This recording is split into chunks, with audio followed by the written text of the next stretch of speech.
A campaign to further expose the danger of gender-based violence, GBV, was over the weekend taken to the NYANYA axis of the Federal Capital Territory, where a section of rural women and girls received tips on what constitutes the red flags and how to avoid becoming victims.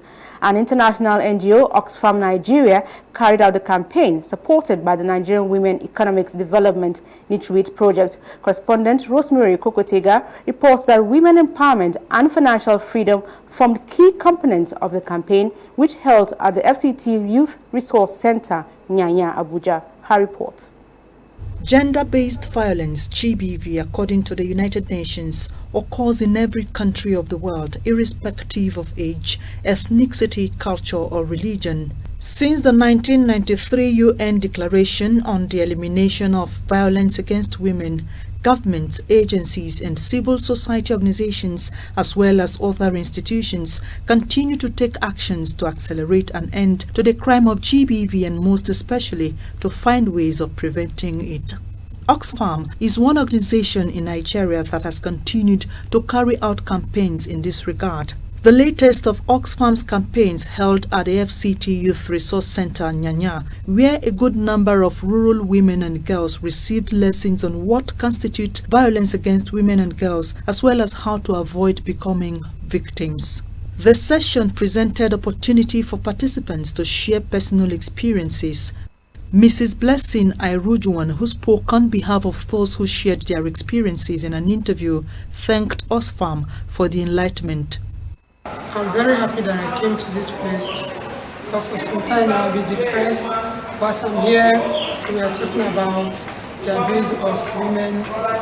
When I spoke my own, it made me to feel free. The program manager on gender justice, OXFAM Nigeria, Ms. Helen Akinyemi, said the forum was born out of OXFAM's belief that enlightenment is a key factor in equipping the women and girls especially towards preventing the crime of GBV. We adopt human rights-based approach, which is number one, letting them know agency-based development, let them know what is right or wrong, and then let them be able to decide what they want to do and all that, when to say yes, when to say no. And when they've known that, then what is the corresponding action? So that was the aspect that Lugat was taking. Okay, when it does happen, this is where you should go to. This is what you should do. And then there are people there that are willing, even waiting to respond to your cases, to help, to assist and all that. Director General, Nigeria Women Economic Development NYANYA Project, the mobilizing partner of the program, Mr. Lugard Okonobo, noted areas of support for victims of gender-based violence and women generally, encouraging the participants to maximize the provided opportunities and engage in self-sustaining businesses. Provide them capacity building. Then some other area has to do with infrastructure, because infrastructure plays a key role in running business. Infrastructure takes about 30 to 40%. And so where we have government facilities at our disposal, we provide that to support the women.